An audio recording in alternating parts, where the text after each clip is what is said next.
Hi, this is Ryan at Flat Creek Plant Farm. Today we're dividing bearded irises. These are your common irises that everybody and their brother has. It's a good late July project because you can dig them out in big clumps, move into the shade, and do something in your garden without killing yourself. I use one of these guys. This is a heavy duty digging fork. It gets a lot of abuse. Don't chintz out on it. At this point, who knows how much they are, maybe 50, 60 bucks for a decent one. But you're just going underneath that plant and wedging it out. You can do the same thing with daylilies.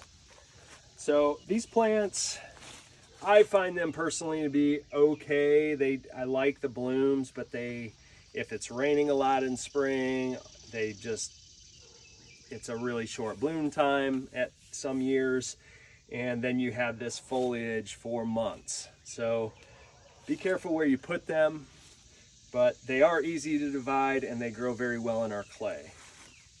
So when you go to divide them, very easy.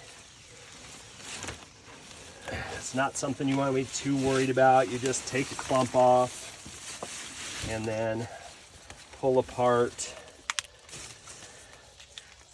the rhizome. I think that's a rhizome with some of the foliage. So you want to make sure although I do believe they will grow some without it, but I try to make sure that every piece that I'm planting has some foliage. It doesn't matter if it's a little bit big or a little bit small, just something like that. And so then when you go to plant them, it's going to be top heavy because these aren't a plant that you want to keep these exposed to the air and plant the roots, which leaves a lot of the top exposed. So trim back some of this foliage. I'd say about 6 inches or so, about like that. A little more, a little less is no big deal. And that's just going to help keep it stable when you plant it. All right, so once you have that, you're going in the ground with them.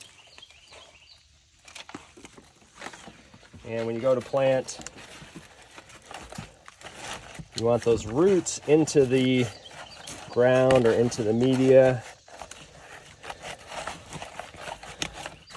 with that rhizome sticking out of the ground just like that. So it's could be just a little bit deeper. I don't have too much trouble with it. I want to see at least some of that piece of rhizome sitting there, and space them out. I'd say about 8 inches, maybe a foot, something like that. If you're going into the ground, give them plenty of room to come together, and then in another couple years you'll dig them again and spread them all over. Give them to your neighbors.